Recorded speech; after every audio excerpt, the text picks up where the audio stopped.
ഇന്ന് ലീഡേഴ്സ് മോർണിംഗിൽ അതിഥിയായി നമ്മുടെ ഹലോ മലയാളത്തിലേക്ക് എത്തിയിരിക്കുന്ന നമ്മുടെയൊക്കെ പ്രിയപ്പെട്ട UDFന്റെ കൺവീനർ അടൂർ പ്രകാശാണ്. നമുക്ക് അദ്ദേഹത്തെ സ്വാഗതം ചെയ്യാം. അടൂർ പ്രകാശ്, നമസ്കാരം, ഗുഡ് മോർണിംഗ്, സ്വാഗതം ഹലോ മലയാളത്തിലേക്ക്. നമസ്കാരം. നമസ്കാരം. ചിങ്ങപ്പുലരിയാണ്. ആദ്യമേ തന്നെ ഞാനൊരു ഓണാശംസകൾ അഡ്വാൻസ് ആയിട്ട് അറിയിക്കണം അങ്ങേ. Thank you very much. Thank you very much. ഓണാശംസകൾ എന്നെ അറിയിച്ചതുപോലെ പ്രേക്ഷകരെയും ഞാൻ അറിയിക്കുന്നു. Okay okay, thank you so much in advance. Okay, Shri Adoor Prakash, ഇപ്പോൾ ഈ രാഹുൽ ഗാന്ധി അദ്ദേഹം തൊടുത്തുവിട്ട ഒരു അമ്പ്, അതല്ലെങ്കിൽ അദ്ദേഹം പൊട്ടിച്ച ഒരു അണുബോംബ്, അതിൻ്റെ വികിരണം അത് രാജ്യമൊട്ടാകെ പടർന്നിരിക്കുകയാണ്.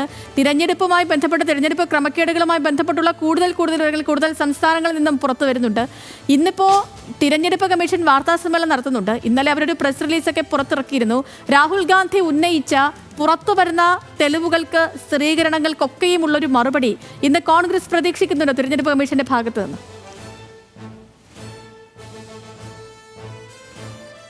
തീർച്ചയായിട്ടും തെരഞ്ഞെടുപ്പ് കമ്മീഷൻ ഇത്രയും നാളുകൾ സ്വീകരിച്ച നിലപാടിൽ നിന്ന് മാറ്റങ്ങളുണ്ട് എന്നാണ് മനസ്സിലാക്കാൻ കഴിയുന്നത്.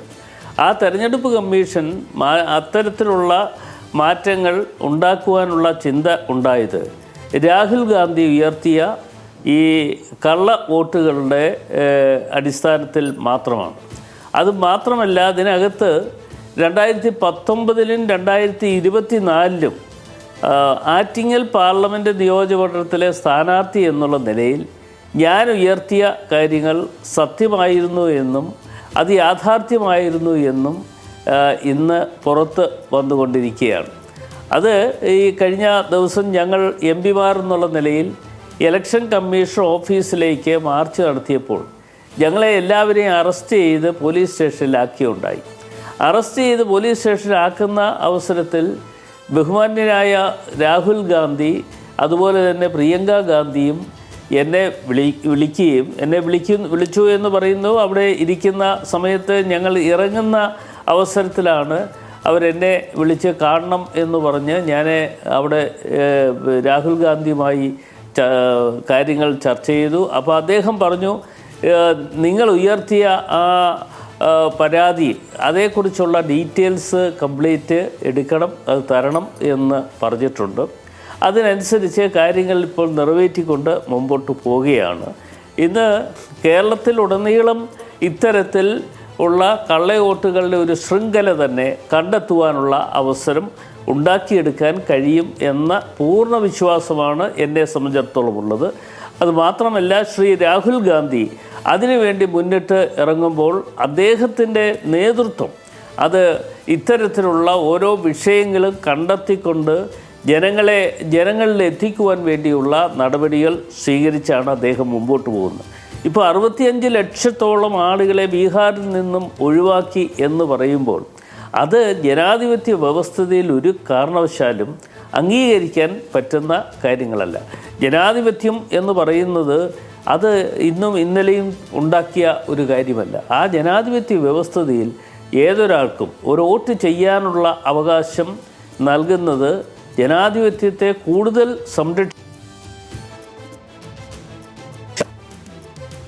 കമ്മീഷൻ എന്ന് പറയുന്നത് ഒരു രാഷ്ട്രീയ പ്രസ്ഥാനത്തിൻ്റെ പരിധിയിൽ നിന്നുകൊണ്ട് പ്രവർത്തിക്കുന്ന ആളുകളാണോ എന്ന് സംശയിക്കപ്പെടേണ്ടി വരും. കാരണം ഇത്തരത്തിലുള്ള ഓരോ പ്രവർത്തനങ്ങൾ കാണുമ്പോഴും അതിന് ആവശ്യമായ നടപടികൾ സ്വീകരിക്കുക എന്നുള്ളത് ഏറ്റവും പ്രധാനപ്പെട്ടതാണ് എന്ന് ചൂണ്ടിക്കാണിക്കാൻ ഞാൻ ഈ അവസരം വിനിയോഗിക്കുകയാണ്. തീർച്ചയായും. അത് മാത്രമല്ല, ഇപ്പം ഇന്നലെ തിരഞ്ഞെടുപ്പ് കമ്മീഷൻ പുറത്തുവിട്ട പ്രസ് റിലീസിൽ പോലും എന്തെങ്കിലുമൊക്കെ ക്രമക്കേടുണ്ടെങ്കിൽ ആ സമയത്ത് പറയണം എന്നൊക്കെയാണ്. ഇതൊക്കെ ഈ അങ്ങനെ പറയാൻ പറ്റുന്ന ഒരു കാര്യം പോലും അല്ലല്ലോ. അപ്പോൾ ഇന്നത്തെ തിരഞ്ഞെടുപ്പ് കമ്മീഷന്റെ വാർത്താ സമ്മേളനത്തിൽ സമഗ്രമായൊരു മറുപടി നമ്മളൊക്കെയും പ്രതീക്ഷിക്കുന്നുണ്ട്. ഈ തൃശ്ശൂരിലേക്ക് കൂടി ഞാൻ പോവുകയാണ് ശ്രീ അടൂർ പ്രകാശ്. തൃശ്ശൂരിലെ വ്യാപകമായ വോട്ടുകളുടെ വിവരങ്ങൾ പുറത്തു വന്നുകൊണ്ടിരിക്കുന്നു. തൃശ്ശൂർ മാത്രമല്ല, മറ്റ് പലയിടത്തും കോഴിക്കോടും എറണാകുളത്തും ഒക്കെയും വോട്ടർ പട്ടികയിൽ വ്യാപകമായ ക്രമക്കേടുകൾ നടന്നിട്ടുണ്ട്. തൃശ്ശൂരിൽ BJP പ്രതിഷേധ പ്രകടനങ്ങളൊക്കെ നടത്തിയെങ്കിലും MP സുരേഷ് ഗോപി ഇനിയും ഒരക്ഷരം മിണ്ടിയിട്ടില്ല. ശ്രീ അടൂർ പ്രകാശ്, അത് തൃശ്ശൂരിൽ നടന്നു എന്നുള്ളതിൻ്റെ വ്യക്തമായ കാഴ്ചപ്പാടാണ് നമുക്കൊക്കെ മനസ്സിലാക്കാൻ കഴിയുന്നത്. ഇന്ന് കേരളത്തിലുടനീളമുള്ള ഓരോ നിയോജകമണ്ഡലം എടുത്ത് പരിശോധിച്ചാലും ഇത്തരത്തിൽ ഉള്ള ക്രമക്കേടുകൾ കണ്ടെത്തുവാൻ കഴിയും. ഇത് തെരഞ്ഞെടുപ്പ് കമ്മീഷനെ സമീപിച്ചാൽ ആ തെരഞ്ഞെടുപ്പ് കമ്മീഷൻ ഇത്തരം കാര്യങ്ങൾ ശ്രദ്ധ കൊടുക്കാതെ ജനാധിപത്യത്തെ തകർക്കുന്നതിന് വേണ്ടിയുള്ള പ്രവർത്തനങ്ങൾക്ക് കൂട്ടുനിൽക്കുകയാണോ എന്ന് സംശയിക്കപ്പെടേണ്ടതായി വരും. അത് 2019 എൻ്റെ അനുഭവത്തിൻ്റെ വെളിച്ചത്തിൽ ഞാൻ അന്ന് പരാതി കൊടുത്തപ്പോൾ ആ പരാതി ഈ കള്ള വോട്ടുകളുടെ ശൃംഖല കണ്ടെത്തി ഒരു CD-യിൽ പകർത്തിയെടുത്തുകൊണ്ടാണ് ഞാൻ ഈ പരാതി ആദ്യം ഇലക്ഷൻ കമ്മീഷന് കൊടുക്കുന്നത്. ആ ഇലക്ഷൻ കമ്മീഷൻ അത് പരിശോധിച്ചതിന് ശേഷം സ്ഥാനാർത്ഥി എന്നുള്ള നിലയിൽ പറഞ്ഞ കാര്യങ്ങൾ ശരിയാണ് എന്ന് അവർ കണ്ടെത്തുകയും പറയുകയും അതിനുശേഷം ജില്ലാ കളക്ടർ അതിന് ശക്തമായ നടപടികൾ സ്വീകരിക്കും. കള്ളവോട്ട് ചെയ്യാൻ വരുന്ന ആളുകൾക്ക് എതിരെ നിയമപരമായ നടപടികൾ സ്വീകരിക്കും എന്ന് പ്രഖ്യാപിക്കുകയും ചെയ്തു. ആ പ്രഖ്യാപനത്തിന് ശേഷം ഏതാണ്ട് 52,000-ലധികം ആളുകൾ വന്ന് വോട്ട് ചെയ്യാൻ കഴിയാതെ പോയി. അതുപോലെ തന്നെ 2024 വീണ്ടും പാർട്ടി എന്നോട് മത്സരിക്കണം എന്ന് പറഞ്ഞപ്പോൾ പാർട്ടിയുടെ ആവശ്യപ്രകാരം ഞാനത് ഏറ്റെടുക്കുകയാണ് ചെയ്തത്. 2024 വന്നപ്പോൾ ഞാനത് ഇതൊന്ന് പരിശോധിക്കാൻ വേണ്ട തീരുമാനമെടുത്തു. ആ തീരുമാനമെടുത്തപ്പോഴാണ് ഞെട്ടിക്കുന്ന വാർത്തകൾ എനിക്ക് കാണാൻ കഴിഞ്ഞത്. ഞെട്ടിക്കുന്ന വാർത്തകൾ ഉണ്ടാക്കി എന്ന് പറയുമ്പോൾ ഈ കള്ളവോട്ടിൻ്റെ ശൃംഖല ഏതാണ്ട് 1,14,000 വോട്ടുകൾ ഉണ്ടായിരുന്ന 2019 ആ വോട്ടുകൾ ഒന്നും തന്നെ വോട്ടേഴ്സ് ലിസ്റ്റിൽ നിന്ന് നീക്കം ചെയ്യാൻ പാടില്ല എന്ന് സംസ്ഥാന ഗവൺമെൻറ് വാക്കാൽ ചില നിർദ്ദേശങ്ങൾ ഉദ്യോഗസ്ഥന്മാർക്ക് കൊടുത്തു. ആ ഉദ്യോഗസ്ഥന്മാർക്ക് കൊടുത്തു എന്നുള്ളത് കൊണ്ട് അവർക്ക് അത് നിലനിർത്താനുള്ള നടപടികൾ സ്വീകരിക്കുക മാത്രമല്ല വീണ്ടും അതോടൊപ്പം തന്നെ ഏതാണ്ട് 50,000-ലധികം പുതിയ വോട്ടുകൾ കൂടി കള്ളവോട്ട് ചേർക്കുവാനുള്ള നടപടിയാണ് ഉണ്ടായത്. അപ്പോൾ ഏതാണ്ട് 1,72,000-ലധികം ലോക്സഭാ തിരഞ്ഞെടുപ്പിൽ ഈ ക്രമക്കേട് ഉന്നയിക്കപ്പെട്ട ആറ്റിങ്ങൽ മണ്ഡലത്തിൽ ഇപ്പോഴും 1.5 ലക്ഷത്തോളം കള്ള വോട്ടുകൾ ഉണ്ടെന്നാണോ? അങ്ങനെയെങ്കിലും ഒരു നിയമ നടപടിക്ക് പോവേണ്ടതല്ലേ ഇതൊക്കെ?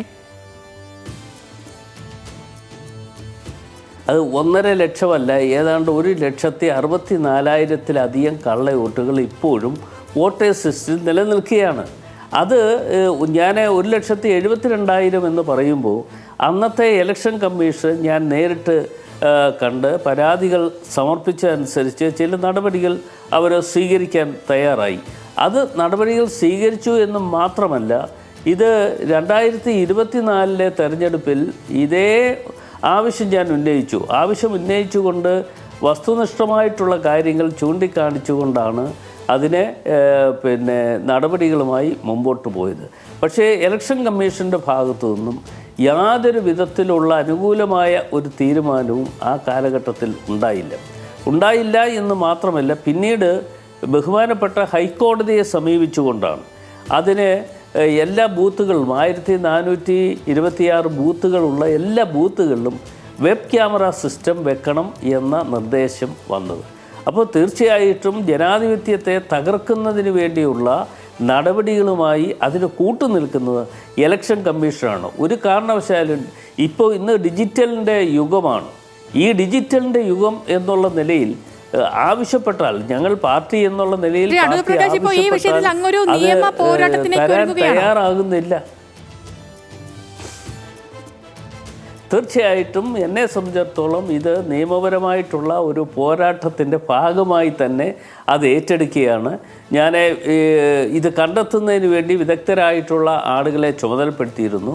അവരെ ഞാൻ വീണ്ടും ഈ കഴിഞ്ഞ ദിവസം എറണാകുളത്ത് തന്നെ ഇവിടെ വിളിക്കുകയും അവരുമായി ചർച്ച നടത്തുകയും ആ ചർച്ചയുടെ അടിസ്ഥാനത്തിൽ തുടർന്ന് നമുക്ക് എന്തൊക്കെ കാര്യങ്ങൾ നിറവേറ്റി പോകണം എന്നതിനെക്കുറിച്ച് ഞങ്ങൾ ആലോചിക്കുകയും ചെയ്തു. വിദഗ്ധരായിട്ടുള്ള അഡ്വക്കേറ്റുമാരും മറ്റും ആ കാര്യത്തിൽ ഞങ്ങളോടൊപ്പം നിൽക്കും എന്ന് തന്നെയാണ് എൻ്റെ വിശ്വാസം. അവരൊക്കെ അതിന് ഈ പൂർണ്ണ പിന്തുണയാണ് ഞങ്ങൾക്ക് ശ്രീ അടൂർ പ്രകാശ്, ഇപ്പോൾ സമയപരിമിതി കൊണ്ട് മാത്രം ഞാൻ മറ്റ് വിഷയങ്ങളിലേക്ക് കൂടി കടക്കുകയാണ്. ഇപ്പോൾ കോൺഗ്രസിലെ പുനഃസംഘടനയുമായി ബന്ധപ്പെട്ട വിഷയങ്ങൾ, തദ്ദേശ തെരഞ്ഞെടുപ്പിന് മുൻപ് DCC അധ്യക്ഷന്മാരെ നിയമിക്കാനായിരുന്നു നേരത്തെയുള്ള തീരുമാനം. അപ്പോൾ ഇതനുസരിച്ച് ഒരു പട്ടികയൊക്കെ നൽകുകയും ചെയ്തതാണ്. പക്ഷേ ഇപ്പോഴും പലയിടങ്ങളിൽ, ഇപ്പോൾ എനിക്ക് തോന്നുന്നു പ്രത്യേകിച്ച് ഈ കണ്ണൂരും കൊല്ലത്തും കോട്ടയത്തും തിരുവനന്തപുരത്ത് പോലും തർക്കങ്ങളൊക്കെ തുടരുന്നു എന്നാണ് പുറത്തു വരുന്ന വാർത്തകളിൽ നിന്നൊക്കെ മനസ്സിലാകുന്നത്.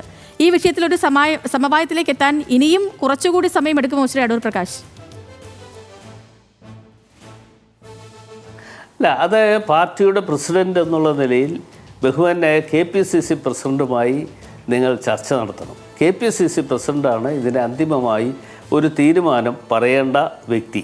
അപ്പോൾ പലയിടങ്ങളിലും നിങ്ങൾ പറഞ്ഞതുപോലെ പലയിടങ്ങളിലും ചർച്ചകളിൽ പരിഹരിക്കാൻ കഴിയാതെ വന്നിട്ടുള്ള പല കാര്യങ്ങളുമുണ്ട്. അതേക്കുറിച്ച് ഒരു ചർച്ച നടത്തി അതിന് പരിഹാര മാർഗങ്ങൾ ഉണ്ടാക്കണം. അതുണ്ടാക്കിയെടുത്താൽ അതിനെ പരിഹരിക്കേണ്ട ചുമതല എന്ന് പറയുന്ന KPCCയുടെ പ്രസിഡന്റ് എന്നുള്ള നിലയിൽ അദ്ദേഹമാണ് അത് നിറവേറ്റേണ്ടതായിട്ടുള്ളത്. ശരി, ശ്രീ അടൂർ പ്രകാശ്, മറ്റൊരു വിഷയത്തിലേക്ക് കൂടി ഞാൻ പോവാണ്. ഇപ്പോൾ ഈ MR അജിത് കുമാറുമായി ബന്ധപ്പെട്ടുള്ള കൂടുതൽ വിവരങ്ങളൊക്കെ പുറത്തു വരുന്നുണ്ട്. ഈ വിജിലൻസ് റിപ്പോർട്ട്, അദ്ദേഹത്തിന് ക്ലീൻ ചിറ്റ് നൽകിയ വിജിലൻസ് റിപ്പോർട്ട് വിജിലൻസ് കോടതി തന്നെ ചവിറ്റുകൂട്ടിലെറിഞ്ഞൊരു സാഹചര്യമുണ്ട്. അതിനുശേഷം ആ വിജിലൻസ് റിപ്പോർട്ടിൽ എന്തൊക്കെയായിരുന്നു കണ്ടെത്തൽ എന്നുള്ളത് ഇന്നലെ പുറത്തു വന്നതാണ്. എനിക്ക് തോന്നുന്നു അങ്ങനെ ശ്രദ്ധയിലേക്കും അത് എത്തിക്കാണും. ഈ റിപ്പോർട്ടൊക്കെ വായിച്ച് ഈ വിജിലൻസ് കോടതിയുടെ നടപടിയും ഒക്കെ കണ്ടിട്ടും അധികാരികളാരും, അധികാരപ്പെട്ട സ്ഥാനത്തിരിക്കുന്നവരാരും ഈ വിഷയത്തിൽ ഒരക്ഷരം ഇനിയും മിണ്ടിയിട്ടില്ല. ഇതൊക്കെ കാണുമ്പോൾ എന്താണ് തോന്നുന്നത് ശ്രീ അടൂർ പ്രകാശ്? സത്യത്തിൽ ഇത്തരത്തിലുള്ള കൊള്ളത്തരങ്ങളും മറ്റും കാണിക്കുന്ന ഉദ്യോഗസ്ഥന്മാർ, അത് ആരും ആയിക്കോട്ടെ, ആ ഉദ്യോഗസ്ഥന്മാർക്കെതിരെ നടപടി സ്വീകരിക്കുവാൻ ഒരു ഗവൺമെൻറ് തയ്യാറാകണം, സർക്കാർ തയ്യാറാകണം എന്ന് പറയുമ്പോൾ ശ്രീ പിണറായി വിജയനാണ് ആഭ്യന്തര വകുപ്പിൻ്റെ ചുമതല വഹിക്കുന്ന ആൾ. ഇപ്പോൾ നിങ്ങൾക്ക് അറിയാവുന്നതുപോലെ 2016 കാലഘട്ടത്തിൽ ശ്രീ ഉമ്മൻചാണ്ടിയുടെ നേതൃത്വത്തിലുള്ള മന്ത്രിസഭയാണ് കേരളത്തിലുണ്ടായിരുന്നത്. അന്ന് ഉണ്ടായ കോലാഹലങ്ങൾ എല്ലാം നിങ്ങൾ ആരും മറന്നുപോയി കാണില്ല എന്ന് ഞാൻ കരുതുകയാണ്. മാണി സാറിനെക്കുറിച്ചൊരു പരാമർശം ഉണ്ടായപ്പോൾ ആ പരാമർശം ഏറ്റുപിടിച്ചുകൊണ്ട് അന്നത്തെ പ്രതിപക്ഷം നടപ്പാക്കിയ പല പ്രവർത്തനങ്ങളുമുണ്ട്. അന്നവർ പറഞ്ഞു സീസറിൻ്റെ ഭാര്യ സംശയരഹിതമായിരിക്കണം, അല്ലെങ്കിൽ അത്തരത്തിൽ സംശയത്തിന് അതീതയായിരിക്കണം എന്ന് പറഞ്ഞുകൊണ്ടാണ് ശ്രീ പിണറായി വിജയനും അതുപോലെ VSഉം മറ്റും അന്ന് പ്രതികരിച്ചത്. അത്തരത്തിൽ പ്രതികരിച്ച വ്യക്തികൾ എന്നുള്ള നിലയിൽ ശ്രീ പിണറായി വിജയൻ ചെയ്യേണ്ടത് ആഭ്യന്തര വകുപ്പെങ്കിലും അദ്ദേഹം ഒഴിയാൻ തയ്യാറാണ്. മുഖ്യമന്ത്രി എന്നുള്ള നിലയിൽ സത്യം പറഞ്ഞാൽ അദ്ദേഹത്തിന് ഇനി ഒരു നിമിഷം പോലും തുടർന്ന് മുമ്പോട്ട് പോകാനുള്ള ഒരു അവസരം ഉണ്ടാക്കിക്കൂടാ എന്നുള്ളതാണ് ഞങ്ങളുടെ അഭിപ്രായം. ഞാൻ ഇന്നലെ ആ അഭിപ്രായം എൻ്റെ ഫേസ്ബുക്കിലൂടെ കുറിക്കുകയും അത് ഇന്ന് ചില മാധ്യമങ്ങളിൽ വരികയും ചെയ്തു. ഞാൻ പറഞ്ഞത് ഇത്തരത്തിലുള്ള ഓരോ പ്രവർത്തനങ്ങളും നമുക്ക് കേരളത്തിലെ ജനാധിപത്യ വ്യവസ്ഥയെ തകർക്കുന്ന തരത്തിൽ ഉദ്യോഗസ്ഥന്മാരുടെ ഒരു സംരക്ഷിച്ച് മുമ്പോട്ട് പോകുന്ന ഒരു അവസ്ഥയിലേക്ക് കാര്യങ്ങൾ മുമ്പോട്ട് പോകുന്നത് ഒരിക്കലും ജനാധിപത്യത്തെ സംബന്ധിച്ചിടത്തോളം ഭൂഷണമല്ല. അത്തരം കാര്യങ്ങൾ തീർച്ചയായിട്ടും ഒരു ഗവൺമെൻറ് എന്നുള്ള നിലയിൽ അവർ തീരുമാനമെടുക്കേണ്ടതാണ്. എൻ്റെ വ്യക്തിപരമായിട്ടുള്ള അഭിപ്രായം, ശ്രീ പിണറായി വിജയൻ അല്പമെങ്കിലും ഉളിപ്പുണ്ട് എങ്കിൽ അദ്ദേഹത്തിൻ്റെ സ്ഥാനം അദ്ദേഹം രാജിവെച്ച് പുറത്തു പോവുകയാണ് ചെയ്യേണ്ടിയിരിക്കുന്നത്. കേരളത്തിലെ ജനങ്ങൾ അതിനവസരം ഒരുക്കുന്നുണ്ട് എന്ന കാര്യത്തിൽ ഒരു സംശയമില്ല. 2026 നടക്കാൻ പോകുന്ന തെരഞ്ഞെടുപ്പിൽ അത് പ്രതിഫലിക്കും എന്ന കാര്യത്തിൽ ഒരു തർക്കവും ആർക്കും വേണ്ട. ഓക്കെ, വളരെയധികം നന്ദി ശ്രീ അടൂർ പ്രകാശ്. നമുക്കിപ്പം ചേർന്നതിനും ഇത്രയും സമയം ചെലവഴിച്ചതിനും അങ്ങേക്ക് നല്ലൊരു ദിവസം കൂടി ആശംസിക്കുകയാണ്. Thank you very much. Thank you. Okay.